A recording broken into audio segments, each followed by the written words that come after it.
más o menos vayan dando idea del tipo de ejercicios que pueden esperar cuando tengan que rendir el primer parcial. Em, Otra cosa hoy también es ya hacer una pequeña introducción de lo que es el trabajo práctico número uno, que ya se encuentra cargado en el campus también. Van a ver que ya está subido, es una tarea. Y, y bueno, lo vamos a ver rápidamente, como para que ustedes ya se puedan poner a trabajar con eso. Y la fecha de entrega de ese uno la fijé para lo que sería una semana después del examen, ¿sí? Una semana después del primer parcial, que es generalmente como digamos esas entregas. Para repasar un poco el cronograma y cómo vamos a seguir las próximas semanas, bueno, hoy vamos a hacer acá. Este viernes no hay clases por el feriado. Nos vamos a volver a encontrar el martes que viene para seguir trabajando con la... Y el viernes de la semana que viene, ustedes van a rendir el primer parcial. Una semana después, que es 2 de mayo, si no me equivoco, va a ser la fecha de entrega del trabajo práctico uno. Aún así, es una muy buena idea que ustedes el trabajo lo vayan haciendo, porque la mayoría de lo que es el trabajo práctico les va a servir para practicar para el parcial, ¿sí? Así que no, les recomiendo que lo vayan haciendo de antemano en estos días, ya lo tienen disponible ahí el enunciado. Vayan haciéndolo porque les va a servir para practicar para el primer parcial, porque son los mismos temas y creo que un poco qué diferencia hay básicamente entre un ejercicio que se pide en un parcial y un ejercicio que se pide en, por ejemplo, el trabajo práctico. Sí, son básicamente lo mismo, pero hay alguna pequeña diferencia que ya vamos a ver. Bueno, nosotros, esto es un poco algo que ya estuvimos viendo, ¿sí? Estuvimos hablando un poco de todo esto. Habíamos dicho que la mayor parte del diseño en ingeniería implica de síntesis y análisis. Eh, Cuando el diseño tentativo de un mecanismo ya fue sintetizado, analizarlo, y habíamos dicho que en esta materia justamente lo que vamos a hacer es desarrollar estas técnicas de análisis. Y el objetivo fundamental, el objetivo principal del análisis cinemático es siempre eh, determinar cuáles son las aceleraciones de todas las partes móviles que tiene el ensamblaje. Las aceleraciones nosotros las podemos transformar en fuerzas dinámicas a través de la segunda ley de Newton, y de ahí es de donde salía el análisis dinámico. O sea, la cinemática y la dinámica son los dos ejes principales de la materia. La cinemática esencialmente lo que estudia es cómo se mueve, y la dinámica es cuáles son las fuerzas que lo mueven. Y desde lo que son las aceleraciones, nosotros habíamos dicho que podíamos hacia arriba integrar velocidades, integrar y llegar a las posiciones, y por lo tanto ahí es donde íbamos a arrancar en el análisis de posición, en realidad para después poder derivar, que es más fácil, y derivar y sacar las aceleraciones, y a partir de ahí ya poder hacer todo esto, el análisis cinemático, aplicar la ley de Newton, sacar las fuerzas, hacer el análisis dinámico, etcétera. Esto es un repaso de lo que estuvimos viendo la semana pasada, nada nuevo, ¿sí? Habíamos visto el mecanismo de 4 barras y habíamos visto todo este resumen, digamos, desglose algebraico, ¿se acuerdan?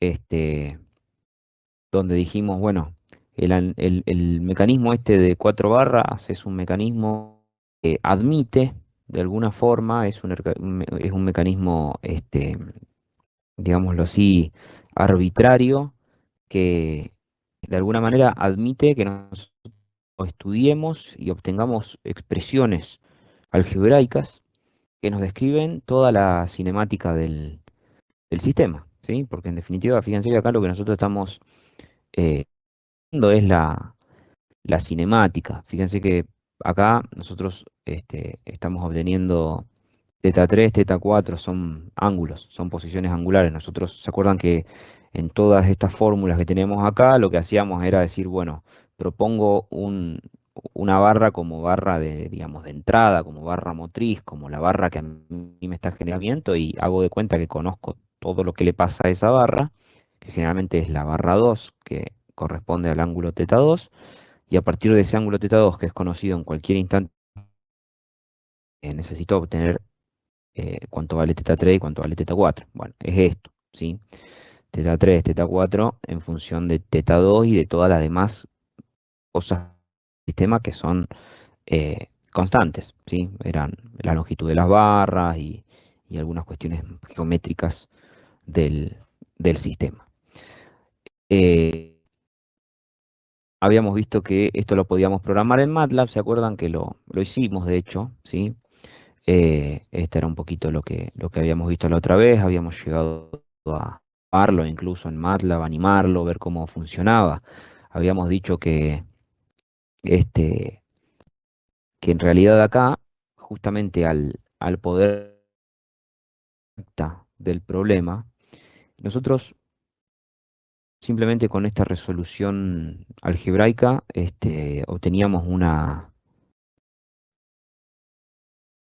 perfecta, o sea, era una solución numérica. Una solución numérica es una solución que es exacta, que es perfecta, que bueno, obviamente uno después cuando quiere calcular un ángulo con esto, generalmente tiene que redondear, entonces no es que necesariamente vamos a encontrar un número redondo perfecto, pero sí sabemos que podemos ser tan precisos como quisiéramos con la cantidad de decimales que nos ocurran, porque todas las posiciones que obteníamos de esto salían todas de una expresión completamente común y corriente, digamos, algebraica.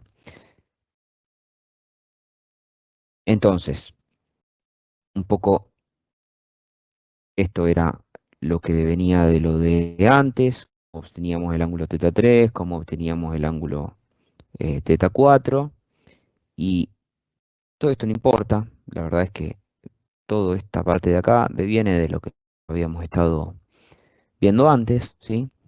Eh, lo que ustedes tienen que saber es que en general, ¿sí? Esto es todo lo que nosotros vimos la semana pasada, expresado de otra manera, pero todo lo que nosotros tenemos que saber acá es que en general los sistemas nosotros no lo vamos a poder analizar con esta metodología álgebra, ¿sí? Porque se vuelve tedioso, se vuelve complejo, ¿sí?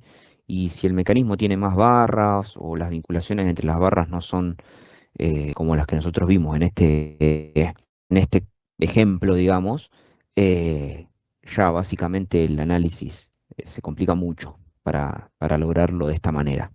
Entonces, en definitiva, ¿qué es lo que hacer? Bueno, aplicar algún método que a nosotros nos permita de manera generalizada trabajar con mecanismos, independientemente de cuántas barras tiene, independientemente de cómo se vinculen eh, esas barras entre sí, ¿sí? Y uno de los métodos más interesantes para esto es justamente, el método del lazo vectorial.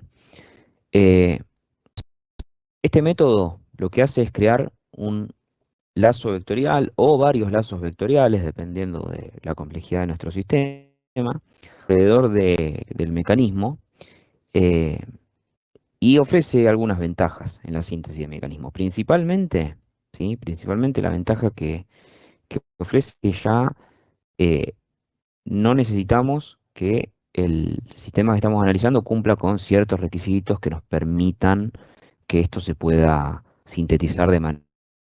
Básicamente, este método del lazo vectorial es universal. Cualquier sistema en el cual nosotros podamos trazar este lazo o lazos, dependiendo de cómo esté configurado, poder analizar con relativa facilidad. Em, nosotros tenemos este sistema, ¿sí? Que es el mismo que estuvimos viendo hasta ahora, analizar por lazo vectorial, el mismo, el mismo sistema que ya conocíamos. Eh, en este caso, digamos, lo que nosotros tenemos que hacer es a cada uno de los eslabones, fíjense, acá nosotros tenemos el mecanismo de 4 barras, común, corriente, nada del otro mundo, pero vamos a comenzar a trabajar con el lazo vectorial a cada uno de los eslabones representándolo como un vector posición, ¿sí? O sea, fíjense cómo el eslabón 2, ese, ese nombre R2, y el eslabón mismo tiene una flecha, es decir, además de tener la dirección que tiene el eslabón, tiene un sentido. Lo mismo con el eslabón 3, que es el de acá arriba, tiene el nombre R3 y además también es una flecha, es un vector, tiene una posición determinada. Lo mismo con R4, lo mismo con R1. Es decir, cada uno de los eslabones los vamos a representar como un vector de, de posición. Esta figura que estamos viendo acá es cómo este, se representa con la anotación esta del lazo vectorial. El lazo se cierra sobre sí mismo, ¿sí? Esa es una de las características más importantes que tenemos que garantizar. El lazo se cierra sobre sí mismo eh, y hace que la suma de los vectores sea cero. Es decir, si nosotros sumamos R2 más R3 más R4 más R1, nos da, fíjense, de hecho, que si nosotros sumamos R2 más R3, nos da lo mismo que R1 más R4. ¿Sí? Ahí tenemos una igualdad de R2 más R3, R1 más R4, porque simplemente piénsenlo, ¿no? R2 más R3 nos da este vector, que sería esta diagonal, R1 más R4 nos da exactamente el mismo vector a esa misma diagonal. Las longitudes de estos vectores son las que ya conocemos, son las longitudes de los eslabones. La posición actual del sistema, o sea, la que nosotros estemos en este momento queriendo analizar del sistema, eh, queda definida por el ángulo de entrada, que nosotros dijimos que era θ2, eh, porque recuerdan que era un mecanismo de un solo grado de libertad, o sea que definiendo θ2 ya sabemos dónde están todas las otras barras del sistema, pero tenemos que hallarlas, ¿no? O sea, poder hallarla, pero hay que hacerlo, y lo que tenemos que hallar son entonces los ángulos θ3 y θ4. O sea, lo mismo que antes. Nosotros tenemos una entrada y con esa entrada podemos hallar salidas que son θ3 y θ4. Las direcciones acá de los vectores de posición eh, se eligen generalmente, definan sus ángulos donde se desee medirlos, ¿sí? O sea, nosotros acá podemos definir cualquier opción de los vectores de posición. R2 tranquilamente podría estar yendo hacia abajo, R3 también tranquilamente podría estar yendo hacia abajo. O sea, podrían tener cualquier dirección. Es necesario que tengan exactamente esta. El resultado es el mismo, pero, ¿sí? Eh, por definición, digamos, el ángulo del vector siempre debe ir desde su raíz, ¿sí? Y vamos a tratar de mantener esto, de que, ¿se acuerdan? Esto ya lo habíamos visto, desde la horizontal, ¿sí? Desde una línea horizontal que nace, o sea, un eje local que nace en la raíz del vector, este ángulo que marca el vector hacia arriba sería en dirección anti, ese va a ser el ángulo del vector. Entonces vamos a tratar de que la flecha que nosotros le ponemos al vector, la dirección que le ponemos al vector, cumpla con esto. Fíjense que acá hiciéramos, no sé, por ejemplo, este R2, lo hiciéramos hacia el otro lado, desde la horizontal, que tendríamos puesto el sistema de coordenadas en este mismo punto, porque es de donde nacería el vector, nosotros tendríamos todo este ángulo que girar para llegar hasta la cabeza del vector. O sea, sería un ángulo más grande. Entonces, el resultado es el mismo, pero de esta manera nosotros vamos a estar trabajando con valores más chicos y más fáciles de interpretar. Lo mismo R4, por ejemplo, o sea, para que entiendan a qué me refiero. R4, en vez de trazarlo así, como está trazado, con la flecha hacia arriba, lo trazáramos al revés, o sea, así, con la flecha hacia acá, desde la horizontal, ¿sí? Nosotros estaríamos midiendo, en vez de teta 4 acá, lo estaríamos midiendo acá, y sería todo esto. Esto sería teta 4. Sería un ángulo mucho más grande. De hecho, es un ángulo complementario, pero sería un ángulo mucho más grande que el que realmente tenemos. Entonces, tratamos siempre de seleccionar la dirección de la flecha para que pase esto. Fíjense, teta 4 es chico, teta 3 es chico, teta 2 es chico, teta 1, que es es cero. Este es cero. ¿Por qué? Y porque si esta es la raíz y esto está horizontal hasta allá, esto vale cero, ¿sí? Bueno, ¿qué más? Em, Esto está explicado, lo de los ángulos. eh, la selección, digamos, de la dirección y los sentidos de los vectores nos van a conducir justamente a la ecuación vectorial. En este caso es esta, ¿sí? Nosotros habíamos dicho que siempre en el lazo vectorial la suma nos da, nos da cero, ¿sí? Y fíjense cómo nosotros tenemos, habíamos dicho, ¿no? Que como R2 más R3 llegaban al mismo punto que R1 más R4, voy a escribir acá, no me deja, a ver, toma, bueno, ¿por qué no me deja escribir? Esperen un segundo,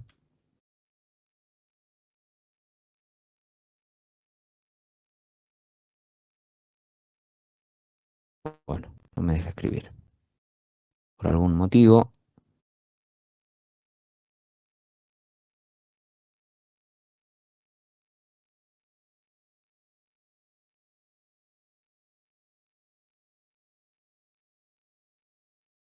bueno, bueno, nada, simplemente piensen, justamente, nosotros tenemos que 2 más R3 es igual a R4 más R1, igualamos a cero, pasando R4 y R1 para el otro lado y terminamos teniendo esta ecuación que tenemos acá.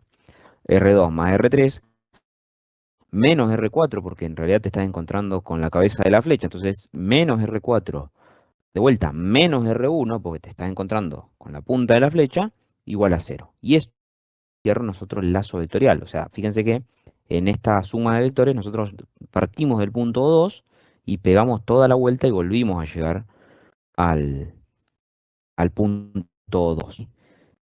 O sea, estamos pegando la vuelta perfecta. Esto nosotros podemos verlo con una notación, o podemos escribirlo con una notación alterna, ¿sí? Que es utilizar los rótulos de los puntos en las puntas y raíces, en ese orden, como subir.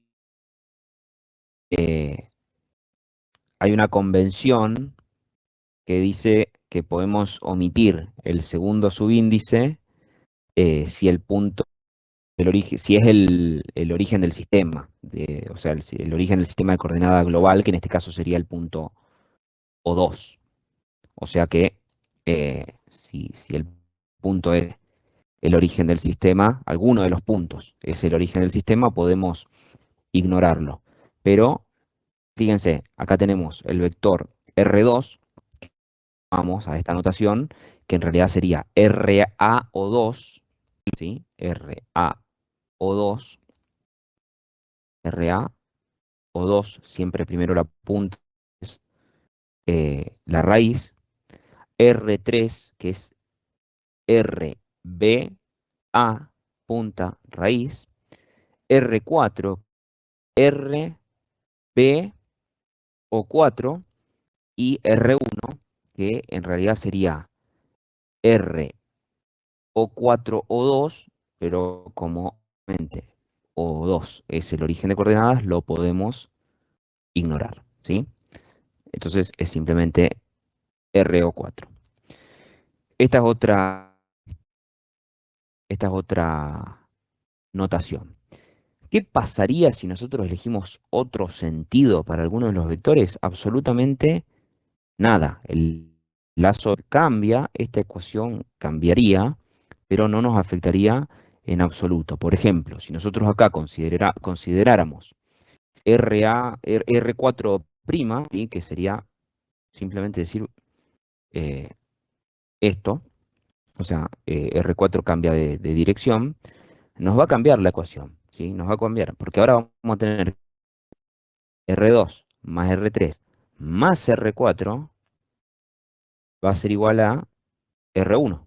O sea que R2 más R3 más R4 menos R1, perdón, sí, está bien, R2 más R3 más R4 menos R1 nos va a dar 0, ¿sí? Pero no pasa nada.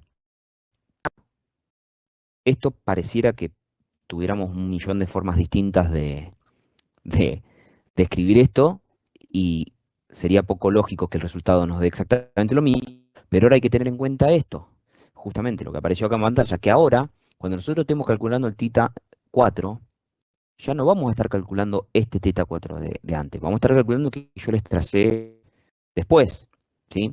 O sea que hay que entender que sí podemos cambiar el orden del lazo vectorial, pero gráficamente interpretar qué significa que estemos cambiando el orden. No es el mismo teta 4, por más que le llamemos R4 a un mismo vector con otra dirección. No es el mismo teta 4, nos va a dar otro ángulo, que va a ser este ángulo de acá arriba. O sea que el resultado va a ser válido, sí, totalmente válido, pero ese ángulo, ¿no?, va a ser distinto, va a tener otro valor que nos va a representar la misma posición, pero va a tener otro valor diferente porque va a estar medido desde esto, que es la horizontal desde la raíz del vector, y antes estaba también medido desde la horizontal de la raíz del vector, pero en otra dirección era otra cosa, ¿sí? Así que, ojo con esto, ténganlo en cuenta, pueden ponerle la dirección que quieran, pero interpreten siempre qué ángulo es el que les está dibujando, ¿sí? O sea, en realidad qué ángulo es el que ustedes van a estar calculando. Y esto es lo que yo les decía, esto nos queda R3 más R4' menos R1 igual a 0. El resultado termina siendo el mismo. Una vez, si nosotros a esto lo trabajáramos con ese otro lazo vectorial, porque ahí efectivamente es otro lazo vectorial diferente, eh, simplemente tendríamos que, tendríamos que poder interpretar los resultados, pero sería completamente válido. Vamos a seguir con el lazo vectorial que planteamos al principio, ¿sí? Eh, que es el que habíamos dibujado inicialmente. R3 menos R4 menos R1 igual a 0. Y el siguiente paso, digamos, una vez que nosotros tenemos trazado este lazo vectorial, es sustituir por la notación polar de números complejos para cada uno de los vectores de posición. Acá tenemos 4 porque es un mecanismo de 4 barras, pero podríamos tener más tranquilamente si fueran más barras. Y por esa notación de números complejos polares, ¿sí? Fíjense, esta es la manera en la que nosotros reemplazamos. El vector R2, ¿sí?, lo vamos a reemplazar por A minúscula por E a la J. A minúscula es la longitud del vector, ¿sí? ¿Se acuerdan que A minúscula, B minúscula, C minúscula, D minúscula los habíamos definido como las longitudes de las barritas? Es eso, ¿sí? Esta notación, apréndansela, grábensela, es lo que vamos a utilizar cada vez que apliquemos el método de lazo vectorial. Reemplazamos cada uno de estos vectores de la misma manera. Se imaginarán que R3 es B, que es la longitud de ese vector, por E a la J teta 3, menos C por E a la J teta 4, menos D por E a la J teta 1, que es el ángulo que tenemos ahí, que es bueno, es un ángulo justo horizontal. Eh, y esto obviamente que también es igual a 0, ¿sí? Esto es una ecuación que tiene de repente, ¿sí? 4 variables, que son los 4 ángulos de los eslabones. Ya lo transformamos en algo, ¿sí? Donde nos aparecen nuestras variables de interés, porque nosotros venimos diciendo, tenemos un ángulo de entrada y queremos hallar los ángulos de salida, pero con el lazo vectorial estamos hablando de una suma vectorial. Bueno, haciendo esta transformación, de repente ya aparecen ángulos, ¿sí? Aparece teta 2, teta 3, teta 4, teta 1. Eh, los eslabones, como dijimos, son constantes. En este mecanismo en particular, puede pasar que no lo sean. Ya después vamos a ver un ejemplo en el que no necesariamente esto es constante. El valor del eslabón 1 es fijo, ¿sí? Porque o 2 o 4 era la bancada. Es fijo y es cuánto. El valor del ángulo teta 1. ¿Cuánto vale? 0. 0. Bien. Sí. Teta 1 es 0. Por lo tanto, acá ya sin algo, esto nos va a quedar d por e a la 0. E a la 0 es 1. ¿Sí? Este término de acá se anula y acá nos queda menos d. Bueno, ya lo vamos a ver más adelante. La variable teta 2 es la variable independiente, o sea, que es nuestra entrada. Variable independiente significa que nosotros podemos modificarla a discreción, a gusto, eh, y después las variables dependientes se modificarán acorde a, a ella, ¿sí? Eh, y nosotros, en definitiva, ahora lo que tendríamos que obtener son expresiones que nos definan teta 3 y teta 4 como funciones solamente de lo que conocemos, que son las longitudes constantes de los eslabones, el ángulo de entrada teta 2 y no mucho más que eso, ¿sí? Nada más que eso. Esas ecuaciones o esas expresiones en realidad van a ser de, o sea, teta 3 es función de A, B, C, D y teta 2, teta 4 es otra función G de A, B, C, D y teta 2, ¿sí? Esto es lo que nosotros idealmente deberíamos, deberíamos encontrar. Que de hecho es lo que hicimos antes de forma algebraica. Pero vamos a ver de qué manera nosotros nos podemos saltear esa forma algebraica, ¿sí? Esa es la idea de utilizar este método de lazo vectorial. Una ventaja que tiene usar esa notación que está viendo, que es la notación de número complejo polar, eh, es que podemos transformarla eh, en los equivalentes de Euler, ¿sí? O sea, esto se deriva de la identidad de Euler y nosotros esto podemos aplicarlo a la inversa para sustituir todos estos términos de e a la j tita por la identidad de Euler. ¿Cómo se aplica esto? Bueno, e más menos j tita algo, ¿sí? Es coseno de teta más menos j seno de teta. O sea, que con este término que tenemos acá, con esta identidad de Euler, nosotros podemos reescribir todo esto de esta manera, ¿sí? Todo esto igual a 0. A por coseno de teta 2 más j de seno de teta 2. B por coseno de teta 3 más j seno de 3. C por coseno de teta 4 más j de seno de teta 4. Y D lo mismo, pero con teta 1. Ojo, acá no se confundan, no es que va más menos en todas, ¿no? Es simplemente, si esto es e a la algo positivo, significa que acá se suma, y si esto es e a la algo negativo, significa que acá se resta, o sea, se mantiene el- se repite acá. Si es más, es más, si es menos, es menos. En este caso tenemos e a la j teta, entonces consideramos que es positivo, o dependerá de teta, que no puede ser negativo, porque siempre lo estamos contando en sentido antihorario y como un ángulo que se va incrementando. En definitiva, todos estos términos terminan siendo todos positivos, pero obviamente que se restan si elementos, si entre los términos hay una resta, eso no se modifica. Eh, y ahora, ¿sí? Una vez que nosotros aplicamos la identidad de Euler dividimos cada uno de estos cuatro términos que teníamos según la identidad de Euler, podemos dividirlo en parte real y parte imaginaria, ¿sí? ¿Por qué podemos dividirlo en parte real y parte imaginaria? Porque tenemos términos que tienen j y tenemos términos que no tienen j. Entonces, la parte real va a responder a la componente x en las coordenadas, ¿sí? Acá, acuérdense, estamos hablando de coordenadas polares,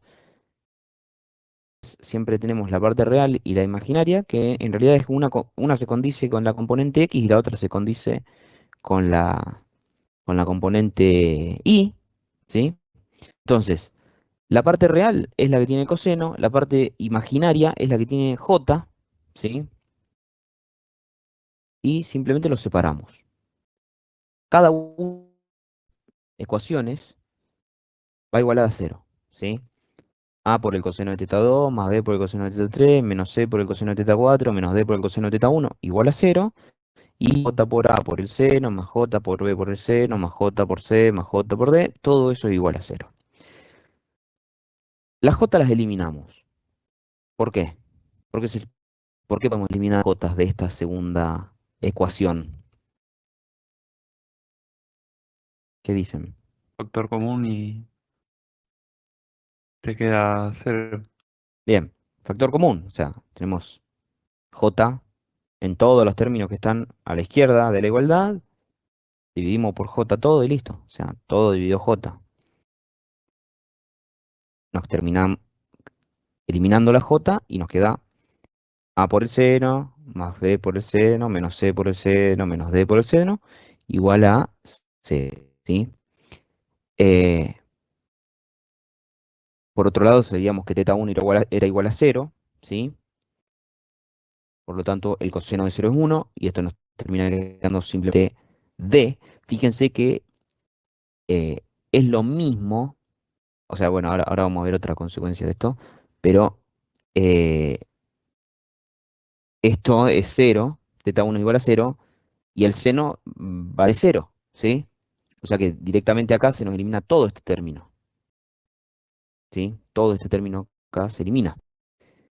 La J la eliminamos, etcétera. Bueno, fíjense, a ver, nosotros sabíamos que teta 1 valía 0, ¿sí?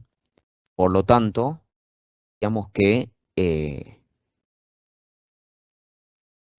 E a la J teta 1 era 1, y por lo tanto sabíamos que este término simplemente era menos D. Hubiéramos hecho eso de entrada, hubiéramos llegado a exactamente el mismo resultado. Lo dividimos en coordenadas, hicimos la transformación esta, de transformar el vector en la forma polar, usamos la identidad de Euler, después dividimos parte real, imaginaria, y cuando aplicamos esta hipótesis conocida de que θ 1 vale 0, terminamos llegando al mismo resultado, ¿sí? O sea, todo el caminito completo, pero en definitiva terminamos obteniendo lo que nosotros ya más o menos sabíamos. Entonces nos terminan quedando estas dos expresiones. A por el coseno de teta 2 más B por el coseno de teta 3 menos C por el coseno de teta 4 menos D igual a 0. A por el seno de teta 2 más B por el seno de teta 3 menos C por el seno de teta 4 igual a 0. Estas son dos ecuaciones con dos incógnitas que a nosotros eh, nos permiten resolver la cinemática de este sistema, ¿sí? Tenemos un sistema de dos ecuaciones, dos incógnitas. Ahora, ¿es fácil resolver este sistema de dos ecuaciones con dos incógnitas? Sí y no. En este caso puntual es posible, porque ya vimos que podemos llegar a las soluciones algebraicas con este ejercicio en particular, pero es peligroso. Y ni hablar si estuviéramos hablando de otros tipos de ejemplos más complicados. Entonces, resolver estos sistemas de ecuaciones que nosotros hallamos acá es bastante molesto porque son sistemas de ecuaciones trigonométricas. eh, entonces, simplemente lo que nosotros vamos a hacer acá es ver qué método podemos utilizar, ¿sí? Para resolver esto de manera más sencilla. Pero en definitiva, lo que ustedes se tienen que quedar es que acá nosotros hallamos la posición de nuestro sistema, ¿sí? Esto es un modelo matemático. Esto que tenemos acá es un modelo matemático, mecanismo de 4 barras que teníamos acá. Ahora vamos a hablar de algo que probablemente les suene o les debería sonar de métodos numéricos, que es el método de Newton-Raphson, ¿sí? Vamos a hablar de las soluciones numéricas de las ecuaciones de posición. ¿Qué son las soluciones numéricas? Son soluciones aproximadas. Son soluciones donde nosotros utilizamos algún método iterativo para acercarnos a la solución de un problema, generalmente un problema de ecuaciones que nos ahorran, son sistemas, por suerte, bastante automatizados una vez que uno los entiende y sabe aplicarlos, pero nos ahorran justamente ese despeje algebraico y sustituciones y demás que hay que hacer si nosotros quisiéramos analizar de manera algebraica. O sea, todo lo que estuvimos haciendo hasta ahora, en realidad gran parte de lo que lo tenemos que hacer sí o sí, ahora vamos a ver por qué, pero lo que no tenemos que hacer ahora es resolver este sistema de ecuaciones diferenciales, que sería como el paso que falta, ¿sí? Teta 2 en función de, perdón, teta 3 y teta 4 en función de teta 2. Bueno, eso lo vamos a poder ahorrar utilizando el método de Newton-Raphson. Como repaso, el método de Newton-Raphson era un método para determinar una raíz unidimensional de una función no lineal, ¿sí? Entonces, por ejemplo, teníamos una función que podía ser menos xq 50x más 60. Eso nos termina dando, digamos, tiene esta gráfica, esa función, y nosotros hallamos las raíces. Las raíces son los puntos donde la función cruza el eje horizontal. Entonces, por lo menos en esta sección que estamos viendo, y creo que en general en esta función, en este polinomio, nosotros tenemos 3 raíces. ¿Sí? Tenemos punto, que es una raíz, tenemos este punto, que es una raíz, y tenemos este otro punto, que es una raíz. Acá esto nos dice que una suposición de x igual a 1.8 nos converge a una raíz en x menos 1.177, que es esta de acá. Una suposición de x igual a 2.5 nos converge a una raíz de x menos 7,562, que es esta de acá, y habrá otros puntos donde el sistema nos hará converger a la otra raíz, que es esta raíz de acá, ¿sí? Ahora, ¿cómo funciona este algoritmo? Primero, en el punto que nosotros proponemos como valor inicial, función, ¿sí? O sea, nosotros suponemos x1 igual a 1.8. Ese va a ser donde nosotros comenzamos la iteración. Con ese x1 calculo i1, ¿sí? Además de calcular i1, bueno, obviamente que lo primero que hacemos acá es compararlo con la tolerancia seleccionada. Fuera lo suficientemente cercano a cero, ¿sí? O sea, la tolerancia acá nosotros la fijamos, puede ser, por ejemplo, 0,0001. Si es más chico que eso, es como que podemos decir que nuestro método ya encontró la raíz, o sea, podemos suponer que es una aproximación lo suficientemente aceptable y decir, bueno, método de integración porque nos acercamos bastante. Ahora, si no se aproxima lo suficiente a cero, o sea, si no cumple con la tolerancia que nosotros ahí, lo que hacemos es calcular la pendiente de la función en ese punto, ¿sí? O sea, calcular en este punto I1 esta pendiente M y desplazarnos hacia donde nos corta el eje X, que va a ser este punto X2. Evalúa la ecuación de la recta tangente para determinar la intersección con I igual a 0, que es la horizontal, y ahí hallamos X2. En X2 hallamos I2, o sea, volvemos a este punto. Si es lo suficientemente chico, desea que cumple con la tolerancia seleccionada, perfecto. Si no, volvemos a evaluar la tangente, trazamos, cortamos horizontal, hallamos x3, evaluamos x3. Si la evaluación de x3, que es y3, es lo suficientemente chica, o sea que cumple con la tolerancia, damos que no, repetimos y repetimos y repetimos, ¿sí? Esta es la forma, digamos, en la que el proceso este itera. Calcula la función en el punto inicial, o sea, esto es un problema de valores iniciales. Nosotros no vamos a poder aplicar un método de integración numérica, trabajando con Newton-Raphson, no vamos a poder aplicarlo si no le damos o si no le indicamos en qué punto arrancamos, ¿sí? O sea, cuál es el valor inicial en el que nosotros comenzamos nuestras iteraciones. Entonces, en ese punto, evalúa la función, si es muy distinta a cero, tira una tangente a la función en ese punto hasta que cruza el eje horizontal. En ese punto donde cruza el eje horizontal, evalúa. Si es lo suficientemente chica, perfecto. Si no, repite y repite y repite, hasta que en algún momento esto va a acercarse a la tolerancia y va a terminar dando una respuesta coherente, ¿sí?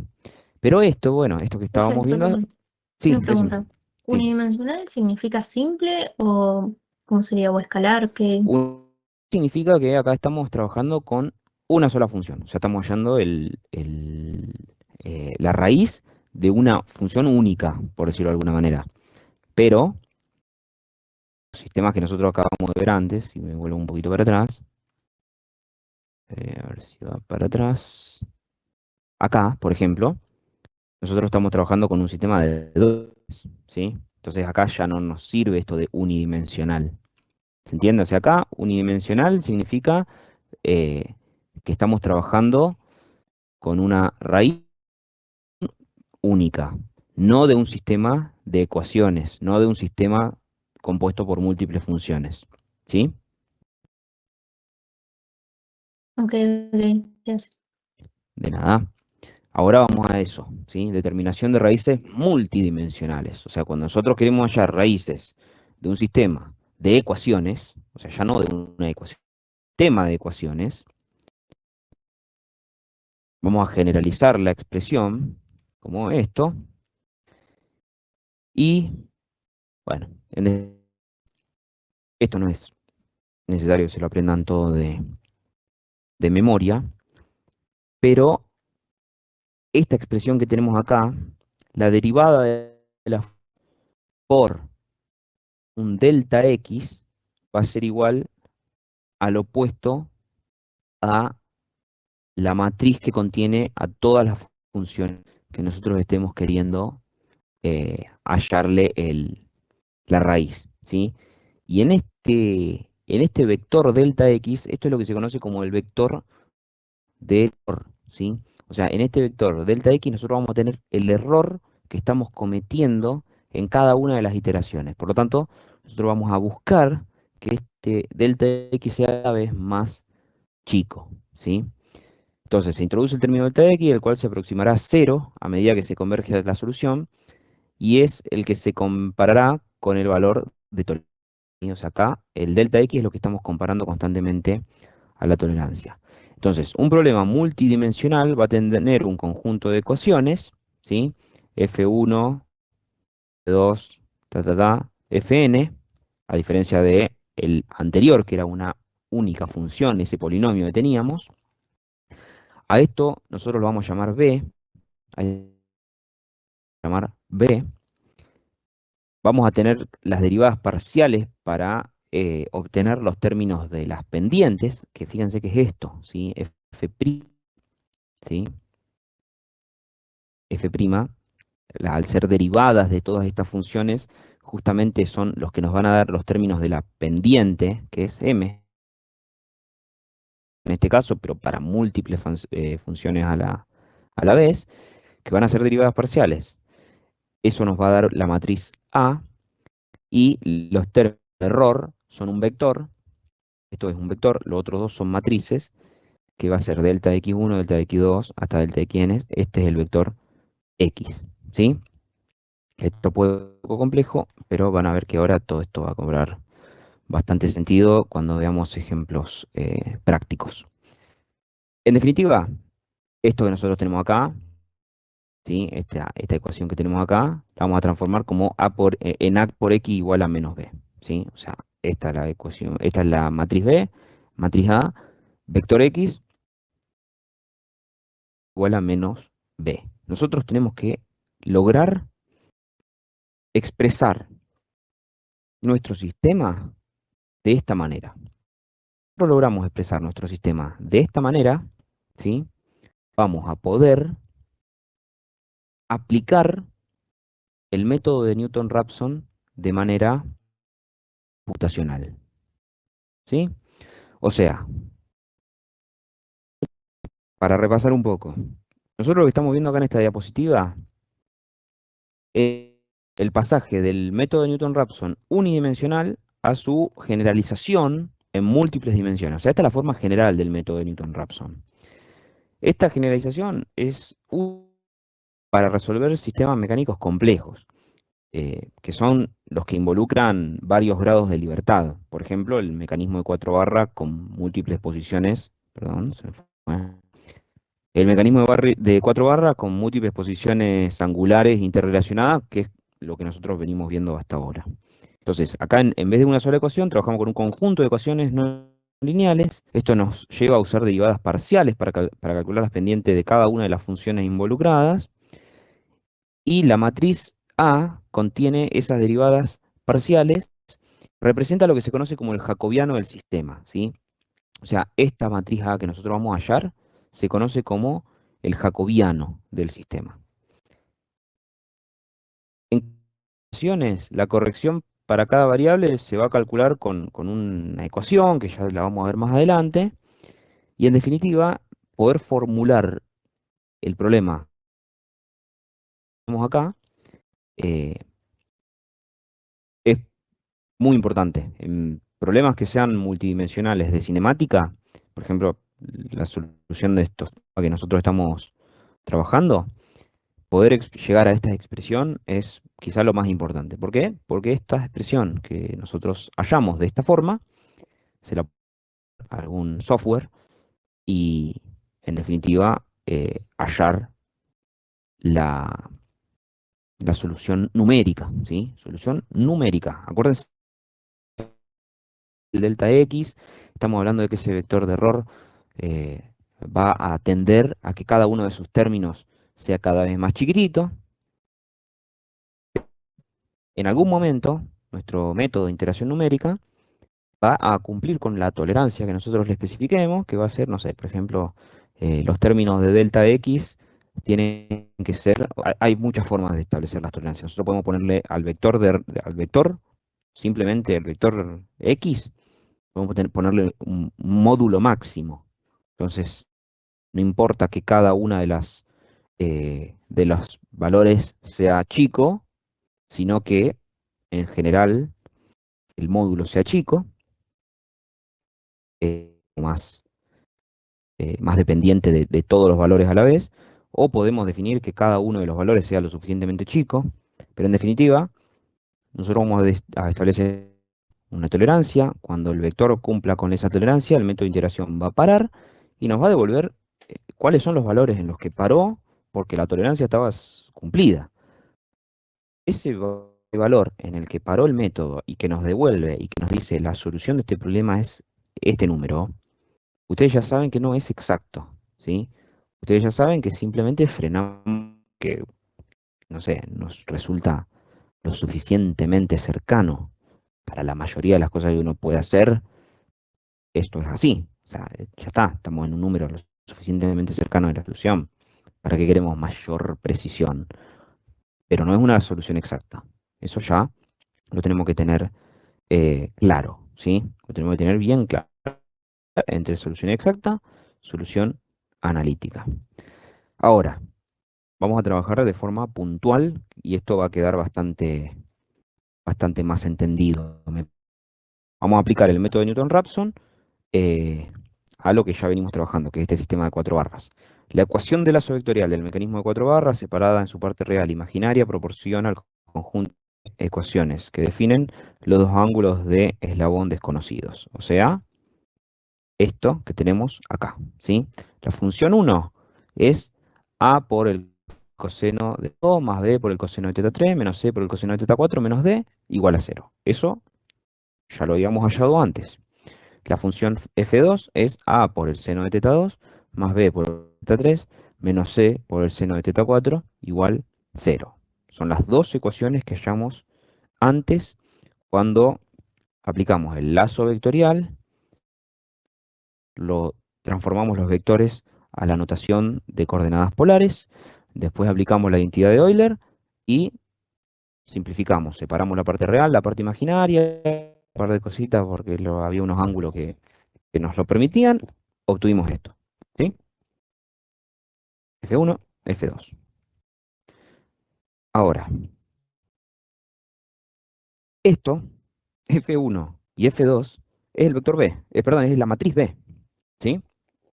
¿Se acuerdan? Lo habíamos dicho antes. A por X igual menos B. Esa es la notación que tenemos que lograr. B es esto. B es F1, F2. Listo. Una de las tres cosas que teníamos que hallar. Vector de error. Si sabemos que el vector de error es el vector que tiende, mejor dicho, a ver, el vector de error va a tener todas las variables de interés, todas las variables que queremos hallar. Entonces, ¿cómo va a estar compuesto? ¿Cuáles son las variables que nosotros queremos encontrar? ¿Cuáles son las incógnitas, mejor dicho, de nuestro sistema?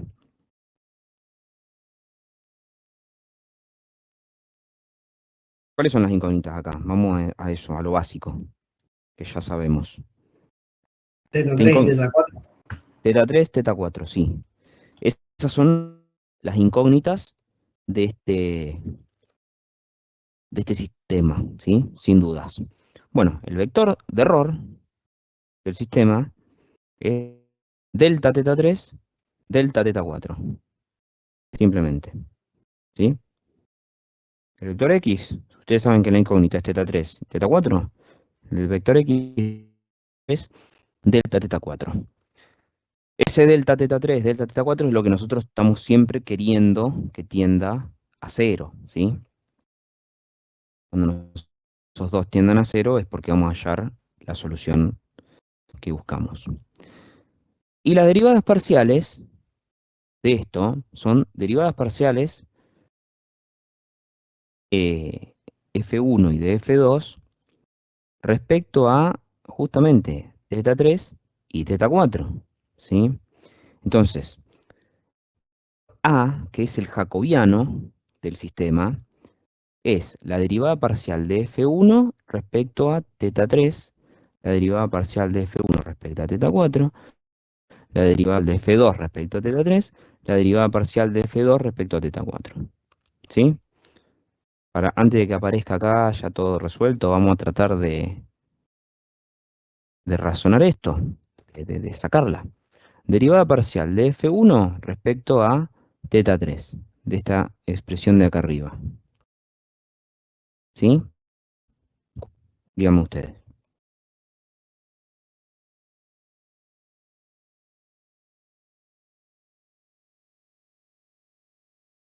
Derivada parcial de todo esto respecto a esta variable.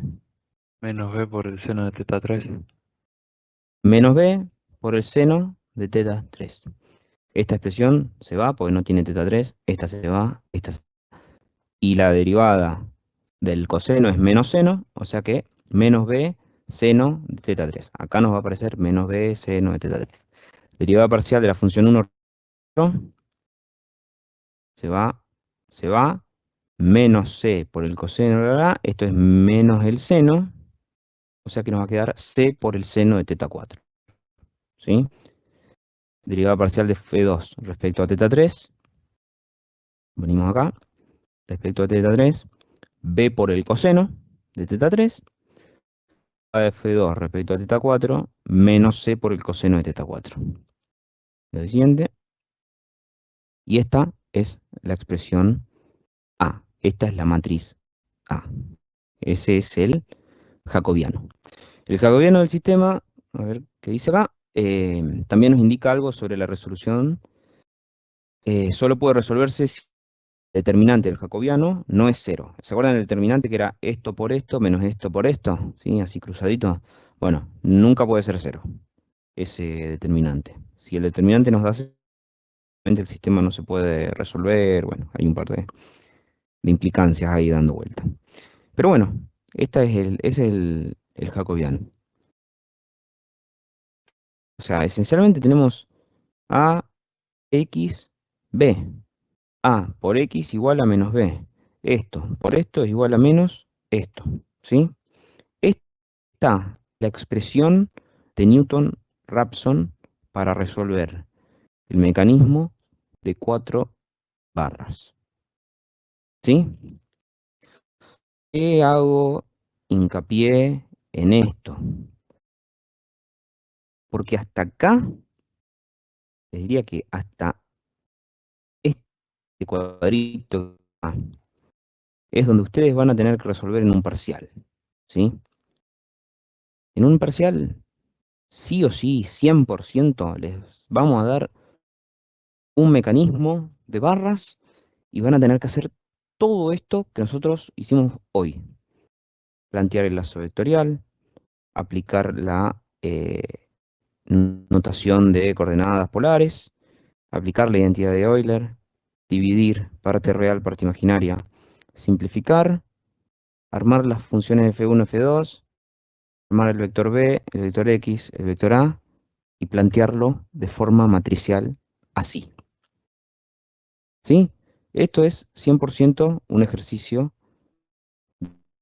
hasta acá. En el trabajo práctico van a ver que vamos un pasito más, ¿sí? Que es lo que vamos a ver ahora, ¿sí? En el rato que nos queda. ¿Por qué? Profe, perdón, Sí. solo posiciones en el parcial. No, ya vieron velocidades y aceleraciones, ¿no? Sí, Sí, no, también. Velocidades y también se le aceleraciones también. aplica a Sí, sí, velocidad y también aceleración. se le aplican Newton-Raphson a velocidades y aceleraciones. Cada una de las tres tiene su jacobiano, esto es lo mismo. O sea, es muy fácil aplicar una en posición, aplicar velocidades y aceleraciones es muy sencillo. Y después de todo el resto es lo mismo, o sea, es armar estas matrices X es la misma metodología. Después vamos a ver ejemplos y les voy a subir también en estos días para que tengan más ejemplos. La semana que viene vamos a ir trabajando igual. Pero bueno, esencialmente, eh, hasta acá es que va a llegar lo que le podemos pedir de esto, ¿no? En el parcial. Eh,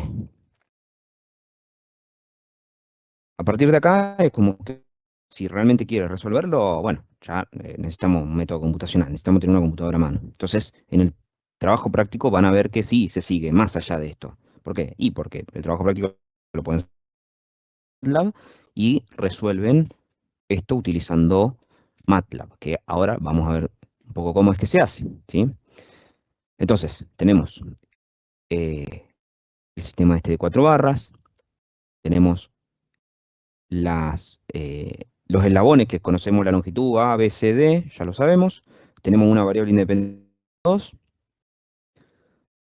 Tenemos variables dependientes en estado inicial. O sea, acuérdense, ¿qué significa esto? Significa que nosotros tenemos que proponer un valor inicial de las variables dependientes. O sea, eh, estos problemas, como les dije antes, son problemas de valores iniciales. No podemos arrancar a iterar y hacer, aplicar un método de integración numérica si nosotros no proponemos, bueno, dónde queremos que arranque nuestro valor. Es una aproximación. Si ustedes me preguntan a mí, esas aproximaciones que estamos viendo ahí son raras, demasiado exactas. O sea, uno a ojo debería, debería definir cuánto valen estos vectores. Pero bueno, estos valores me parecen un poco arbitriosos, no importa. Esto es el script de MATLAB que representa esta primera parte. A de 200, B de 700, 100 de 600, teta 1, teta 3, 1, que significa que es teta 3 en el instante inicial, teta 4, 1, que es teta 4 en el instante. Y después tenemos las matrices B, A y X, ¿sí? Bueno, y que A por X igual a menos B. Definimos eso, ¿sí? Bueno, todo esto es un esquema a mano. Ahora lo vamos a ver eh, directamente aplicado a MATLAB. Pero en definitiva, esta es la animación que vamos a obtener, que se acuerdan la otra vez. O sea, de hecho, es prácticamente indistinguible. La otra la habíamos calculado de soluciones exactas. Esta la calculamos de aproximaciones numéricas. Si esto está lo suficientemente bien aplicado, no debería haber grandes variaciones, ¿sí? Así que esto vamos a cortarlo acá y les voy a mostrar. eh, yo acá lo tengo hecho a esto. Vamos a abrir MATLAB y vamos a abrir este script.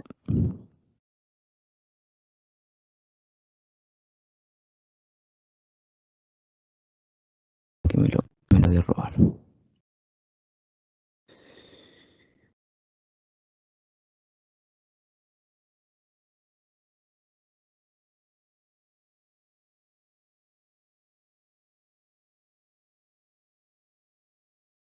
Bueno, acá tenemos esto.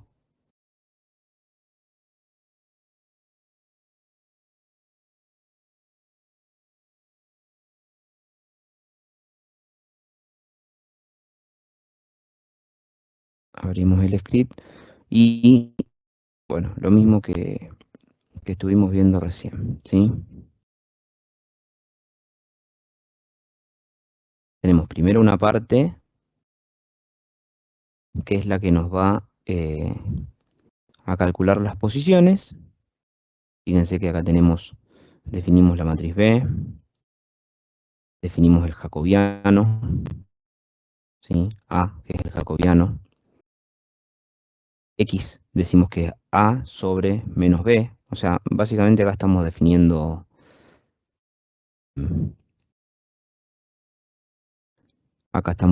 justamente cómo funciona la lógica. Tengo una planilla, ahora se las voy a buscar. Tengo una planilla de Excel que armé en algún momento que está bastante buena para entender cómo es que funciona el método de Newton-Raphson. Se las voy a dejar cargada, no mucho sentido que la veamos ahora, pero se las voy a dejar después cargada en el campus porque está buena. Si se ponen a jugar un poquito con eso van a entender cómo es que... em, bueno, nada, en definitiva, si yo esto lo corro, eh, tu, tu, tu,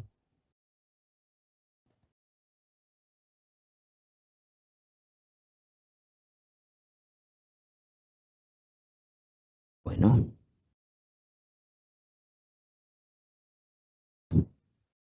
es por el nombre, por las tildes me parece.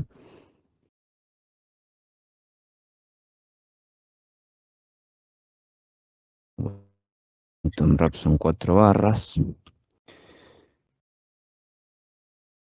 Agregamos y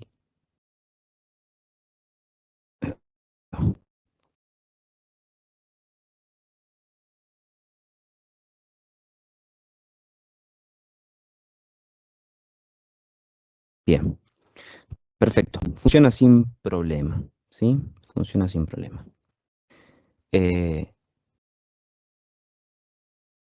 Acá, en realidad, ustedes fíjense lo que nosotros acá estamos calculando un montón de valores, porque en realidad piensen que para cada ángulo, ¿sí? Para cada ángulo de los 360 grados que puede girar el sistema usando el método de integración numérica. O sea, si nosotros acá simplemente proponemos un valor de teta 2, ¿sí? Nosotros proponemos 1, simplemente 1. Este método va a funcionar, o sea, va a ser una integración numérica, va a ser un método numérico que nos va a encontrar cuánto vale teta 3 y cuánto vale teta 4, nada más, pero en un solo instante de tiempo que dependerá de ese teta 2 que nosotros definimos. Este script que está acá, para que lo vean, para que lo chusmeen, este script que está acá no calcula un valor de teta 2, calcula, pero mejor dicho, un valor de teta 3 y teta 4, calcula 360 de teta 3 y de teta 4, ¿sí? ¿Por qué? Porque estamos haciendo un while, ¿sí? En realidad un for, desde 1 a 361, muy parecido a lo que habíamos hecho la otra vez. La diferencia es que acá, en vez de programar toda la función algebraica que habíamos hallado, estamos programando que usando el método de Newton-Raphson, ¿sí? Y después, bueno, lo de abajo, que es la animación, es exactamente lo mismo. Pero bueno, está eso. Por ejemplo, acá nosotros estamos definiendo cuáles son la tolerancia admisible. Acá estamos diciendo que no podemos iterar más de 50 veces ¿sí? Porque esto podría ser que sea muy lento el script. Bueno, yo esto se los voy a pasar. Esto ya tiene que ver con el trabajo práctico, les diría, porque es la aplicación de todo esto en MATLAB. Tiene que ver con el TP y no tanto con el parcial. Pero hasta hallar la matriz B, la matriz A y el vector de error, el vector de la delta X, este es contenido del parcial. Este script se lo paso y les voy a pasar estos dos F que tengo acá, que son ejemplos resueltos, ¿sí? Vamos a hacer una cosa, yo les voy a mostrar ahora este, que es el de 4 barra conjunta de pasador.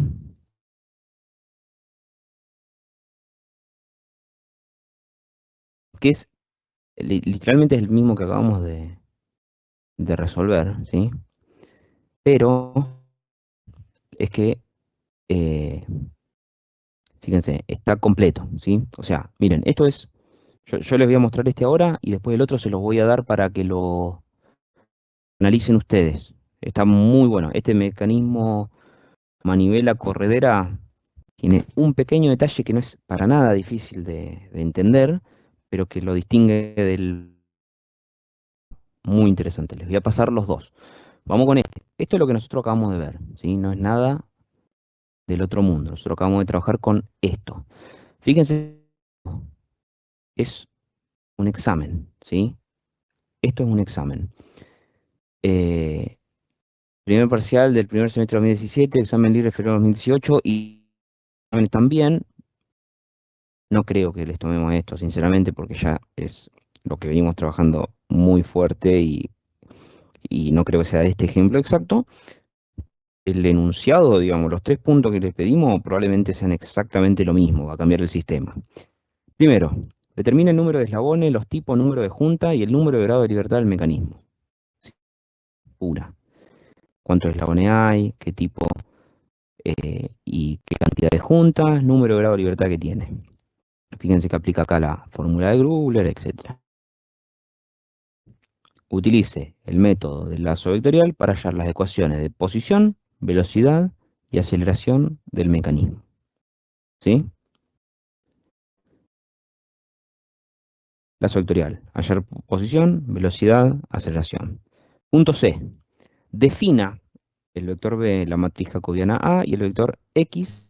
Utilizar el método de Newton-Raphson. Para poder utilizar el método de Newton-Raphson, o sea, lo podríamos utilizar si tuviéramos una computadora a mano, si tuviéramos más tiempo, etc.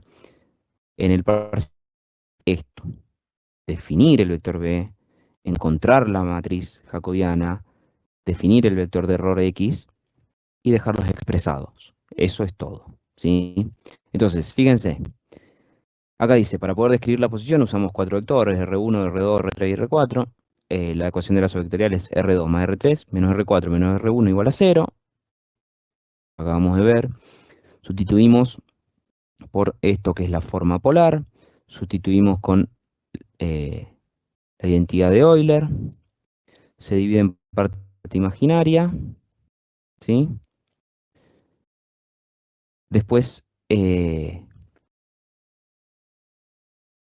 nos termina quedando esto, o sea, parte real, medio mal expresado, o sea, me gustaría esto verlo las dos juntas, real, imaginaria, las dos recuadradas juntas, que quede bien clarito, pero bueno, esta sería una de las expresiones, a ver si puedo dibujar. Esta sería una de las expresiones, esta sería la otra expresión. Ahora, velocidad.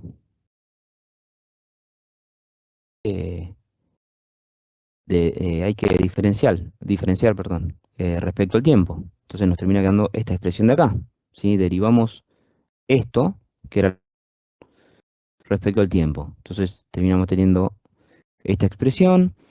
La derivada de teta 2 respecto al tiempo es omega 2, la derivada de teta 3 respecto al tiempo, la derivada de teta 4 respecto al tiempo es omega 4, o sea, estas son las velocidades propiamente dicho, que es lo que nosotros queremos hallar. Aplicamos identidad de Euler, de multiplicar por el operador j, ¿sí?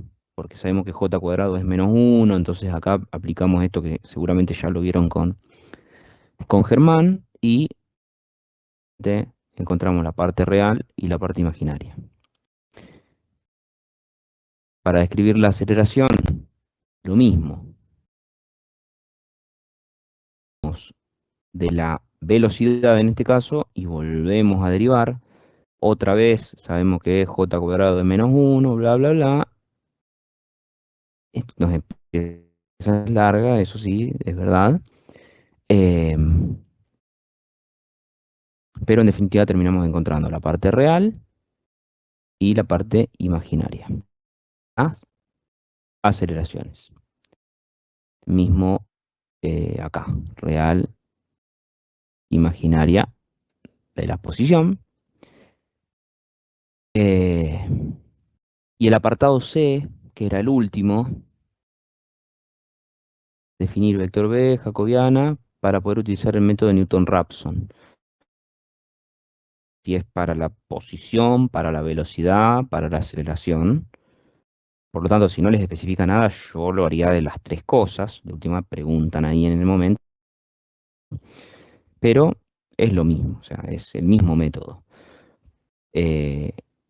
Para la posición es lo que ya vimos antes.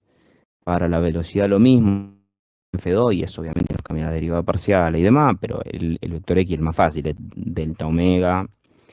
Y para la aceleración es lo mismo, es delta alfa y todo este choclo de, bueno, sí, derivadas parciales es larga, más compleja, pero simplemente porque son más términos, nada más. ¿Sí? Esto es un ejercicio típico de examen, así. El otro ejercicio que les voy a dejar es este otro, manivela corredera. Se los muestro rápido, que lo veamos y que lo resolvamos. Lo único que les quiero mostrar es que en este ejercicio, ¿sí? En este ejercicio hay un detalle que es que este eslabón 3, ¿sí? Este eslabón 3 tiene una particularidad que es que su módulo, es decir, lo que mide su longitud, es variable. Lo mismo que este otro eslabón. ¿Cómo está construido? Esto es un deslizador que se mueve de forma horizontal, esto se puede mover, mejor dicho, perdón, no, estoy diciendo mal. El eslabón 3 no es variable, ¿sí? El eslabón 3 tiene longitud fija, pero el eslabón 4 tiene longitud variable, o sea, esto de acá, la D, es variable, ¿sí? ¿Por qué? Y porque esto se puede mover, ¿sí? Cuando se mueve, esto no varía, esto no varía, este de acá tampoco varía, pero sí este D se puede achicar, andar, dependiendo para qué lado se mueva el bloque deslizable este, ¿sí? Pero entonces, si la posición D, o sea, la longitud del eslabón 4 sería del eslabón D, es, entonces significa que yo acá tengo otro grado de libertad, tengo otra incógnita más, y esto hace que el sistema se ver o tenga que hacer algún artilugio extraño. ¿Qué me dicen ustedes? Profe, yo no entendí por qué el eslabón 3 no es variable, si ahí la cabeza hacia la izquierda o a la Porque no, derecha. porque si se mueve, el punto A también se mueve. Ah, está bien, claro, ¿Entendés? perfecto. O sea, esto se mueve, esto es fijo. A se va a mover para la izquierda, A se va a mover para la izquierda porque el eslabón 3 la va a empujar, ¿me entendés? No es que A está fijo, quieto. Si A estuviera quieto, sí, el eslabón 3 se achicaría. Pero no, A se mueve, A se puede mover. Entonces el eslabón 3 no, va a cambiar de ángulo, obvio, porque se va a ir inclinando según las distintas posiciones que toma, pero no está, no es no es flexible, no es estirable, tiene longitud constante, ¿sí? Ahora, vuelvo a hacerles el hecho de que yo tenga un eslabón con longitud variable, ahora. Lo que antes habíamos dicho que era fijo, que era A, B, C y D en longitudes, ahora D no es más fijo, D es variable. En este caso, ¿me estaría complicando la vida? ¿Me va a hacer que tenga más ecuaciones que, perdón, más incógnitas que ecuaciones? En este caso no, porque tita 4 es fijo. Muy bien, exactamente. O sea, por la configuración que tiene de deslizador, generalmente uno de los eslabones suele tener ángulo fijo. En este caso, el eslabón eh, 4, que es el eslabón vertical, ¿no? Teta 4 es fijo, son 90 grados. Entonces, en realidad, el ejemplo no es exactamente igual, muy fácil de resolver, porque ya no tenemos dos incógnitas angulares, sino que tenemos una incógnita angular y una incógnita lineal. Ahora teta 4 es conocido, pero desconocemos cuánto vale D, ¿sí? Entonces, en este caso, en este ejemplo, nuestras dos incógnitas van a ser teta 3 y D 4. O sea que el ejercicio tiene el mismo nivel de complejidad, solamente hay que darse cuenta de ese pequeño detalle. Pero el ejercicio tiene el mismo nivel de complejidad que el otro, ¿sí? Nada más que, bueno, el ángulo que antes se movía, ahora está, y la distancia que antes estaba quieto, ahora se puede mover. ¿Se entiende? ¿Sí? Más o menos.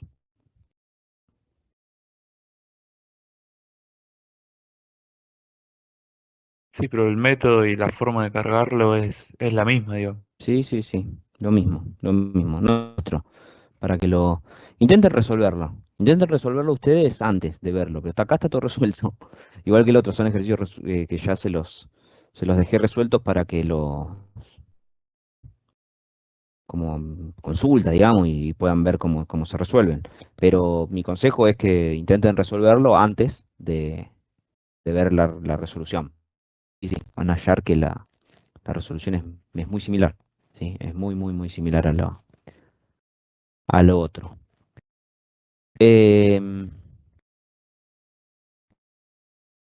¿Alguna consulta hasta acá? ¿Estamos bien? ¿El parcial va a preguntas teóricas que se respondan escritas o Sí, solamente... sí, Sí, el parcial va a tener algunas preguntas teóricas. o generalmente tienen, así que por las dudas les quiero decirles que sí. Eh, Tiene algunas preguntas que son escritas, teóricas, digamos, que tiene que ver con eslabones, grado de de sistema, todo eso que ustedes vieron con Germán en la parte de teoría, así que apréndanse esas pequeñas definiciones que no son nada del otro mundo, y después ya pasan a los ejercicios. Un ejercicio de esto,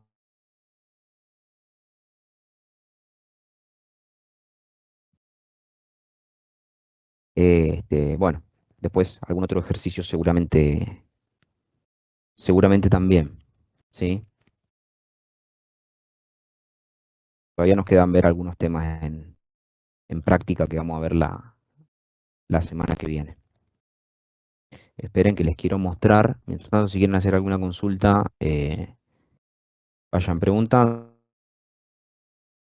Les quiero mostrar, saco un poco la pantalla. El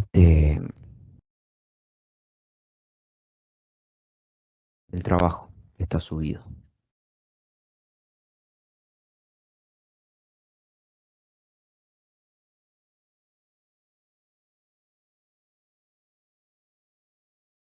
Bueno, el otro ejercicio que va a entrar es de centros instantáneos, que lo vieron el otro día, ¿no? Ya lo vieron. Centro instantáneo de velocidad, ¿les suena? Sí, lo vimos. Sí, sí, Bueno, sí, de eso va a ir un ejercicio entonces, seguro. Así que bueno, un ejercicio de teoría, digamos, de definiciones, que en la carpeta se llama definiciones, es el primer PDF, una carpeta no, un PDF que es el segundo en realidad. Así que sí, un par de preguntas teóricas con definiciones, un ejercicio de análisis de posición, velocidad, aceleración y un ejercicio de centro instantáneo. Eso es todo lo que va a entrar en este examen, digamos, son esos temas. Esperen, les vuelvo a compartir la pantalla si les muestro esto y ya los libero. Es esto, ahí va. Este es el trabajo práctico. Ya está subido al campus, así que si lo buscan en los prácticos lo van a encontrar. Son dos ejercicios. Fíjense que dice entregar un informe completo del trabajo. El informe debe contener los desarrollos de los ejercicios del práctico junto con todas las gráficas tienen que estar perfectamente identificadas, deben ser analizadas, incluir al final del informe las conclusiones obtenidas. Los scripts de MATLAB no copiarlos al informe, juntarlos en formato .m en un comprimido .rar junto al informe en PDF. Son dos ejercicios. Uno, este sistema físico idealizado, que fíjense que tiene una corredera muy similar a lo que vimos antes. Va en este último ejemplito de recién. Determinar tipo, número de eslabones, tipo, número de velocidad, número de grado de libertad. Definir como variable de entrada esta, tita 2. Encontrar las posiciones, ecuaciones de posición de todo el mecanismo usando el método de lazo vectorial.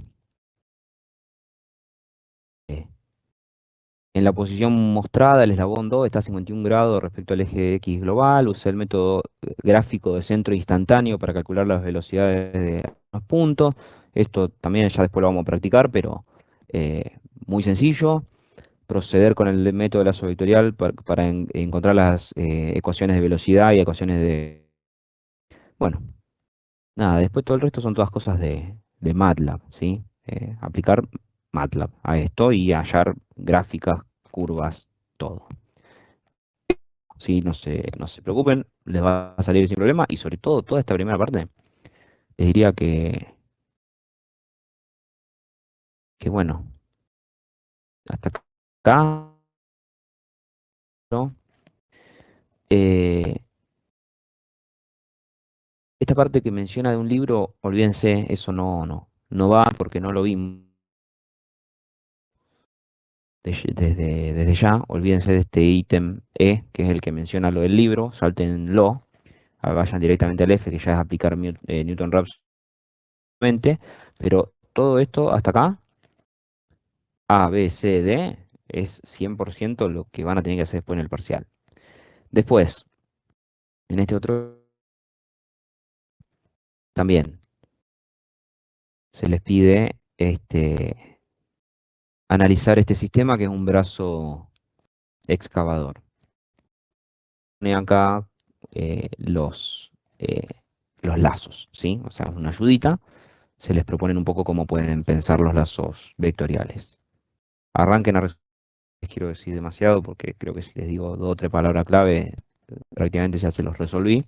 Así que intenten resolverlo ustedes. Cualquier cosa lo vemos. Si quieren, el día del parcial me pueden hacer, terminen consulta de esto. Esto lo entregan una semana después del parcial, así que por ahora yo les diría lo más importante es vayan avanzando con estos 4 primeros puntos, que de ir avanzando con el trabajo les van a servir para practicar para el parcial.